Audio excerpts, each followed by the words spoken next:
असं वाटतं की प्रमोशनचे काही कारण आहेत बघा. पहिलं व्हॅलिडेशन.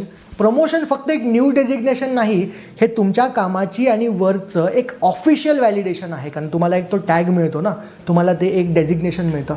तुमच्या मनामध्ये हे खूप इमोशनल आहे की येस, मी कंपनीसाठी व्हॅल्युएबल आहे आणि कंपनीने मला रिकग्नाइज केलं पाहिजे. आणि जेव्हा तुम्हाला ते व्हॅलिडेशन मिळतं त्यावेळेस तुम्हाला कळतं मी ह्या कंपनीसाठी व्हॅल्युएबल आहे आणि कंपनीने मला हे पद दिलं आहे. तर त्या व्हॅलिडेशनसाठी फार महत्त्वाचं आहे.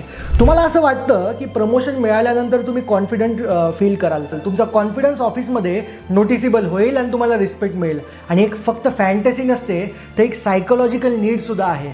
तर व्हॅलिडेशन खूप इम्पॉर्टंट आहे, ज्याच्यामुळे आपल्याला प्रमोशन हवं असतं. दुसरं, स्टेटस आणि रिस्पेक्ट म्हणजे की सोशल रिकग्निशन. प्रमोशन तुम्हाला फक्त ऑफिसमध्ये नाही तर घरात सुद्धा एक रिकग्निशन देतं, मित्रांमध्ये देतं, घरच्यां प्राऊड फील करून देतं. म्हणून ऑफिसमध्ये ज्युनियर कलिग आणि टीम तुम्हाला सिरियसली पण घ्यायला लागतात, कारण तुमचं प्रमोशन झालेलं असतं. तुमचं ओपिनियन महत्त्वाचं ठरलं जातं, कारण की तुमचं प्रमोशन होत असतं. एक सर्वेमध्ये अराउंड 67% एम्प्लॉईजने क्लिअरली बोललं की प्रमोशन मिळवण्याचा सर्वात मोठा बेनिफिट हा आहे की पब्लिक रिकग्निशन मिळतं. म्हणजे समाजाला हे कळतं की मी प्रमोट झालोय.